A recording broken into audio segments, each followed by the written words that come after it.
सच के लिए देखते रहिए 9 PM न्यूज। सुपरस्टार जिगनू ने जाने कितने कॉमेडी शोज को जज किया है, बहुत सारी फिल्मों में लोहा मनवाया है अपने कलाकारी से, अपनी एक्टिंग से। हमारे साथ हैं शेखर सुमन जी। आइए बात करते हैं शेखर सुमन कि किस तरीके से आपने लखनऊ को देखा और क्या प्रोग्राम था यहाँ पे। शेखर जी, सबसे पहले बहुत बहुत स्वागत है 9 PM न्यूज़ में आपका आज परफॉर्मेंस देखा, ये लगा कि हाँ एक अलग कलाकार, कई तरह के कलाकार आपके अंदर हैं। क्या कहना चाहेंगे आप? नहीं, अच्छा है। मैंने जैसे कहा कि एक फनकार को एक मुकम्मल फनकार बनने की बहुत ज़रूरत है। एक एक्टर सिर्फ वो नहीं है जो स्टूडियो में जाके अपनी लाइंस बोले।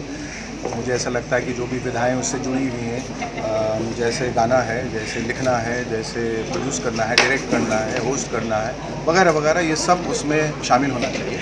और ये भी बहुत अहम है कि ऐसा सब करने के लिए उसे एक ऑडियंस चाहिए जो इस बात को, उसके बारीकियों को समझे और उसे सराहे।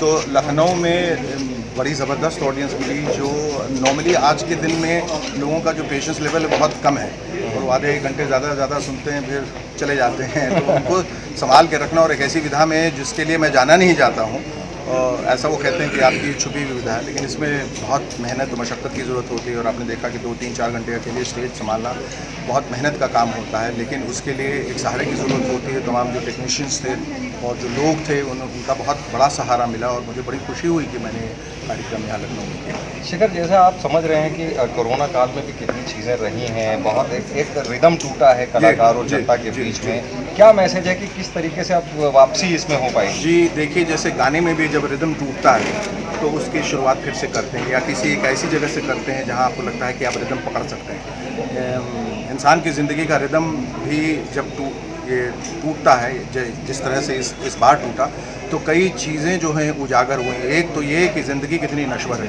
क्षणभंगुर है, और कल जो था वो आज नहीं है, और एक ऐसी बीमारी से ग्रसित हो गए जो हमने पहले कभी सुना नहीं। हम सब मुंह छिपाए, कहीं हाथ धोए, इधर उधर भटक रहे हैं, लेकिन उससे बहुत सारी अच्छी चीज़ें भी निकली।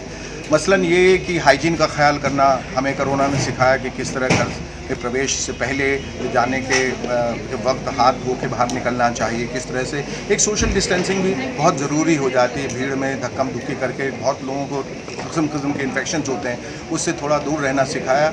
और ये सिखाया कि चाहे कितनी भी परेशानी, कितनी भी दिक्कतें हों, उससे लड़ना सीखो, उससे जूझना सीखो, हार मत मानो। तो कोरोना ने हमें ये सिखाया, हमें योद्धा बना दिया।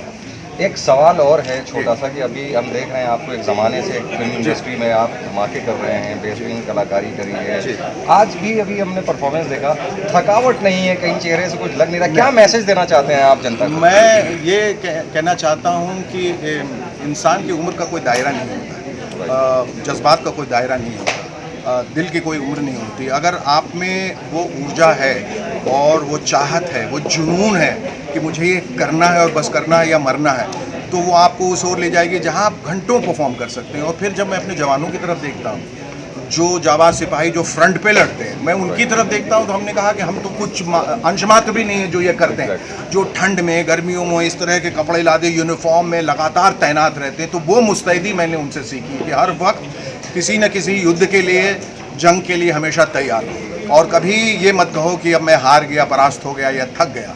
ये थकना इंसान का काम नहीं है, उसका काम है निरंतर आगे बढ़ते जाना। एक आखिरी सवाल है कि फिल्म सिटी के लिए यहाँ पे काफ़ी बात चल रही है, उत्तर प्रदेश की सरकार भी उस पर काफ़ी कुछ करना चाह रही है। राजू श्रीवास्तव जी को आप समझ ही रहे हैं कि उत्तर प्रदेश फिल्म सिटी का भी चेयरमैन अध्यक्ष बनाया गया है। हाँ। तो आपको क्या लगता है अगर यहाँ फिल्म सिटी को बनाया जाएगा, क्या फ़ायदा मिलेगा बिहार और यूपी की जनता को?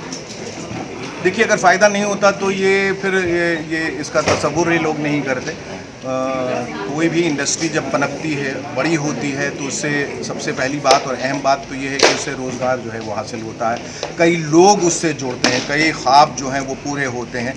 तो ऐसे फिल्म सिटीज़ की बहुत ज़रूरत है पूरे देश में।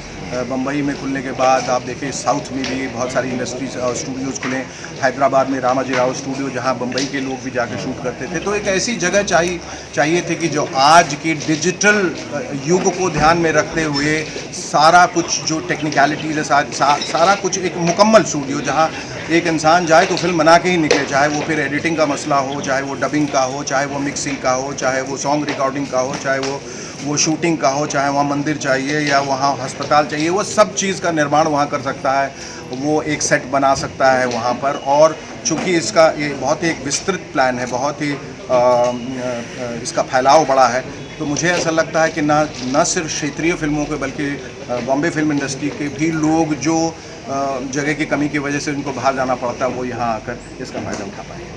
तो ये थे हमारे साथ बॉलीवुड स्टार शेखर सुमन, जिन्होंने बताया कि किस तरीके से आदमी को एनर्जेटिक होना चाहिए और फिल्म सिटी का क्या फ़ायदा मिलेगा। कैमरा पर्सन चंदन के साथ जुनैद खान पठान, 9 PM न्यूज़, लखनऊ।